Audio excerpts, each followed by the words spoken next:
Hora de falar sobre o Corinthians com um reforço, mas calma. O Corinthians contratou alguém para fora dos campos, fora das quatro linhas. Trata-se de Marlon Muniz, preparador físico que trabalhava no Vasco. Ele chega para substituir Guilherme da Costa, que optou pouco antes da pausa para a Copa do Mundo em se mudar para o Internacional. Preparador físico com moral no mercado, bastante valorizado e que chega com salário alto. Não é um reforço que se imaginava do torcedor do Corinthians, mas tenho batido na tecla sobre a dificuldade do Timão em buscar contratações para a linha, para jogadores de campo. Há muita condição, a condição física é muito ruim, para não dizer péssimo. Falta dinheiro para coisas básicas, como por exemplo o pagamento de salários em carteira, além de ajuda de custo para atletas da base. E diante desse cenário, qualquer contratação nesse momento pode soar extremamente ruim internamente. Também cheguei a contar para vocês que o William, lateral direito do Cruzeiro, foi sugerido ao Corinthians e deixou boa impressão, mas o Corinthians pretende só avançar em relação a contratações se conseguir vender atletas e colocar dinheiro em caixa para regularizar o fluxo de caixa. A busca do Timão é por negócios que possam alcançar até 25 milhões de euros nessa janela da metade do ano. Até aqui não há proposta oficial. Além de Marlon Muniz, que é a grande novidade do dia, ele já participou da atividade dessa segunda-feira, o quinto dia de trabalho desde a volta das férias. Queria destacar também a presença de André Carrilho, jogador da seleção peruana, que se apresentou depois dos demais, porque havia participado de amistosos pré-Copa do Mundo com a seleção do Peru. Você sabe, a seleção peruana não foi para a Copa do Mundo, mas por ter jogado 2 amistosos pré-Copa, ele teve um calendário diferente do restante do elenco. Matéria do GE, dando crédito aqui, né? Coisa que, né, às vezes eles não fazem muito, mas a gente aqui faz. O Corinthians, né, deve, né, promover aí, né, o Fernando Diniz, 3 jogadores do elenco sub-20, né, do Corinthians que ganham espaço aí, né, com o técnico Fernando Diniz, né? 3, né, garotos aí que já participaram, né, de treinos com o elenco principal, né? Enfim, a matéria diz que estão se destacando nas categorias de base. O Bahia não está se destacando. O Gui Amorim voltou de lesão faz pouco tempo, mas esse é uma grande promessa, tá? E o Iago Machado, esse sim, está se destacando sempre, até em derrota do Corinthians, tá? Ele é o mais próximo de receber uma oportunidade, aliás, né? Porque é um zagueiro ali que já tem muito talento, tem apenas 17 anos. O Diniz está segurando para não queimar. E o Gui Amorim, né, que voltou, e não é à toa que depois que o Gui Amorim voltou daquela lesão no joelho, né, de uma cirurgia que ele fez, inclusive, o Corinthians começou a jogar mais. Tudo passa por ele, tá? É o nome de maior expectativa na base. Ainda analisam lá que ele precisa de uma evolução, enfim, principalmente tática e física, mas existe a expectativa. E o Bahia, que também já foi convocado para o time de cima várias vezes, mas o Bahia não tem jogado bem, tá, gente? Então, vamos aguardar e vamos ver aí quem que o técnico Fernando Diniz vai subir, mas segundo matéria do GE, né? Enfim, são os 3 aí que estão na pauta. Comenta aqui embaixo e deixa o seu like. Tem mais alguém que você acha? Ou não? Quer tirar um desses? Comenta aqui. Agora a informação que você esperava, eu fui apurar para vocês, né, se o valuation saiu, e vou trazer aqui alguns valores que eu apurei. Deixa o like, é exclusivo, meu irmão. Olha só, para vocês entenderem uma coisa, o Corinthians tem uma negociação com uma empresa que o Corinthians mantém em sigilo, negociação. Existem outras que o Corinthians considera que estão interessadas. E existe, né, a conversa com a Caixa. O Corinthians não quer vazar o valor do valuation, tá? O Corinthians fez por conta própria e o Corinthians não quer vazar até avançar nas tratativas com essa empresa. O Corinthians entende que vai atrapalhar os negócios se o Corinthians vazar aí, né, esses valores, enfim. Mas, como eu fuço bastante e não deixo você na mão, eu consegui uma parte, né, do que eu acho bem interessante em questão a valores, tá? O que está nesse documento é cerca de 70 milhões por ano, tá? O valor da Neoquímica Arena, e um lucro que saiu lá, tá? Um benefício de 300 milhões com a exposição da marca.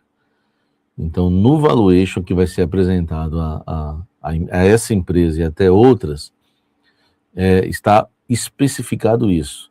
Você paga 70 por ano né, pelo valuation não, né, pelos name rights da Neoquímica Arena, e você vai ter um lucro aí, né, de 300 milhões ano, tá? Isso, sabe, mas aí mas é isso mesmo, pô, não vamos desvalorizar a Arena agora, é isso que saiu, é isso que está no valuation, tá?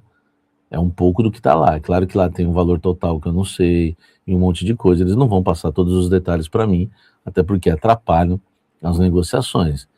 Mas, enfim, eu apurei alguma coisa. E essa alguma coisa já estou aqui entregando para vocês, 70 por ano, e está lá especificado que a marca que pagar 70 por ano pode lucrar até 300 milhões por ano, né, com a sua empresa. Eu não duvido. Quem conhecia a Neoquímica Arena? Quem conhecia a Neoquímica?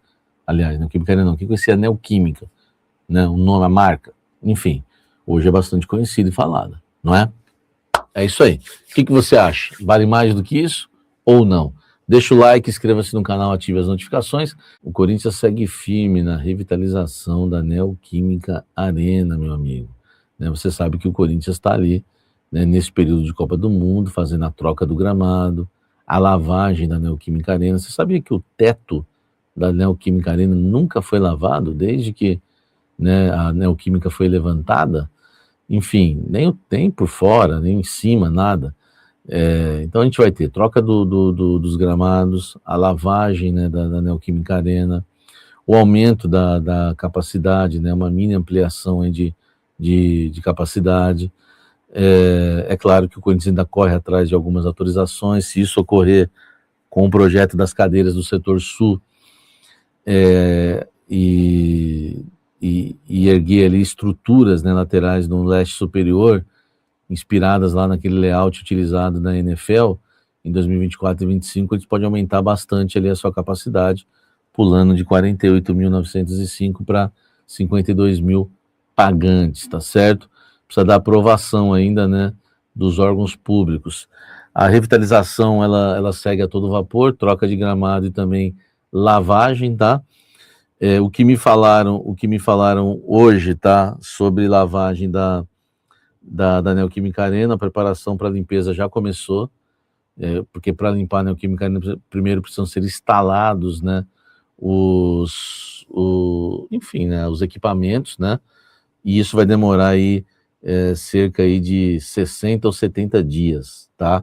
A preparação para a limpeza, só a preparação, já são aí 2 semanas para instalar os equipamentos todos. E já chegaram os equipamentos, então é cerca de 60, 70 dias, acho que vai ficar a limpeza da arena, tá? Vão apertar parafusos também das coberturas, trocar parafuso, né, que nunca foi trocado, que tiver solto, enfim, vai lavar a arena que nunca foi lavada. Então, a revitalização da Neoquímica Arena continua a todo vapor. Deixa o like, comente aqui embaixo. Meu amigo, propostas. Conversei com uma fonte importante do Corinthians hoje. Eu falei, e as propostas? Não chegaram? Já conheço, precisa de dinheiro, precisa vender também, né? Não é só comprar, precisa vender.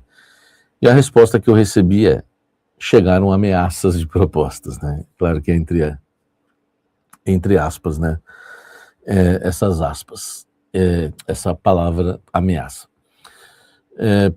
Começaram as sondagens por André Bidon e o Yuri Alberto, tá aquela loucura, né? O Yuri Alberto pressionando o empresário dele para o empresário dele trazer algo, mas enfim, também há as ameaças aí em relação a esse jogador. Então, por enquanto, só chegou na mesa do Corinthians, já não tinha nem consulta, tá?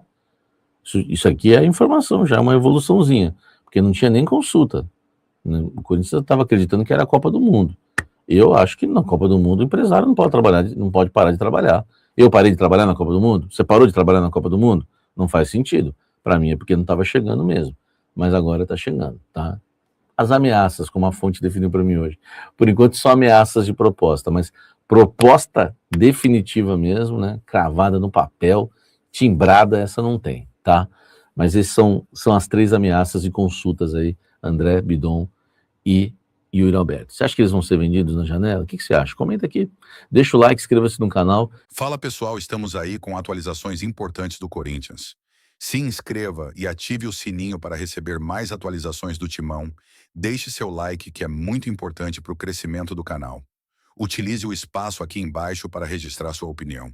Ficamos por aqui com mais esse giro de notícias. Um abraço e até o próximo vídeo.